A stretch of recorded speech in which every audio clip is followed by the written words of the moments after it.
Halo allemaal, welcome terug op dit kanaal. Kita akan melanjutkan belajar lagi dasar-dasar bahasa Belanda kurang dari 10 menit. Tidak perlu lama-lama biar tidak ngantuk. Nah, hari ini kita akan bahas tentang to be atau zijn. To be ini apa sih sebenarnya? Nah, secara general, suatu kalimat itu bisa dibagi jadi dua jenis. Ada kalimat yang mengandung kata kerja dan ada kalimat yang tidak mengandung kata kerja. Contoh, misalkan kalimat-kalimat yang mengandung kata kerja, begini contoh pengucapannya dalam bahasa Belanda. Misalkan kita mau bilang, aku makan roti. Ik eet brood. Aku pergi ke bioskop. Ik ga naar de bioscoop. Dia main catur. Hij speelt schak. Atau kami bicara bahasa Inggris. Wij spreken Engels. Nah, kata kerjanya di sini adalah makan, pergi, main, dan bicara. Itu kata kerja, jelas kan? Ada eat, ga, speelt, sama spreken. Nah, kalau yang tidak mengandung kata kerja, contohnya adalah, misalkan kalian mau kenalan nih, aku adalah Fadri, atau aku Fadri, misalkan. Cara bilangnya dalam bahasa Belanda adalah ik ben Fadri. Nah, coba kalian perhatikan di sini, aku Fadri. Kalau di bahasa Indonesia kan bisa langsung aku Fadri. Tapi kalau di bahasa Belanda nggak bisa kalian bilang ik Fadri. Harus ada sesuatu yang menghubungkan antara ik dengan Fadri. Nah, yang menghubungkan itulah yang dinamakan dengan to be atau zijn dalam bahasa Belanda. Contoh lain, misalkan kita mau bilang dia sakit. Hij is ziek atau ze is ziek jika perempuan. Misalkan kejunya lunak. De kaas is zaag. Kamu marah. Jij bent boos. Mereka terlambat. Zij zijn laat. Nah, si bent, is, sama zijn inilah yang dinamakan dengan to be atau zijn. Mereka tugasnya adalah menjadi penghubung antara subjek dengan sisa kalimat dalam sebuah kalimat yang tidak ada kata kerja. Biasanya to be ini dipakai saat kita bicara profesi, identitas, kondisi, atau situasi, atau ya apapun lah, intinya nggak ada kata kerja di dalam kalimat tersebut.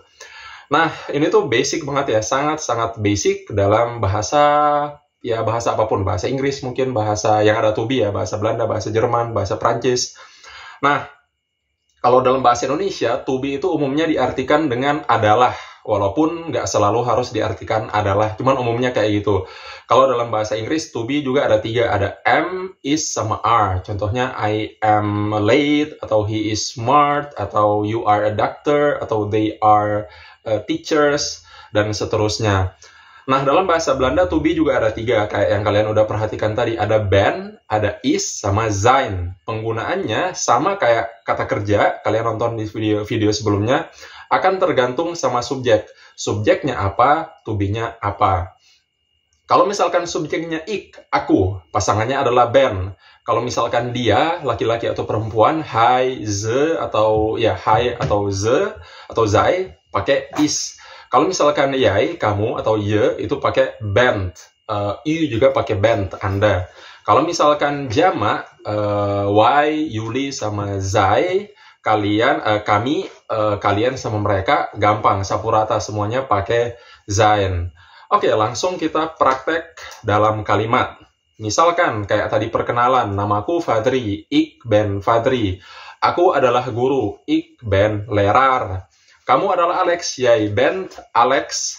Kamu pintar, jij bent knap. Sekarang yang dia Agus, hij is Agus. Dia orang Indonesia, hij is Indonesisch.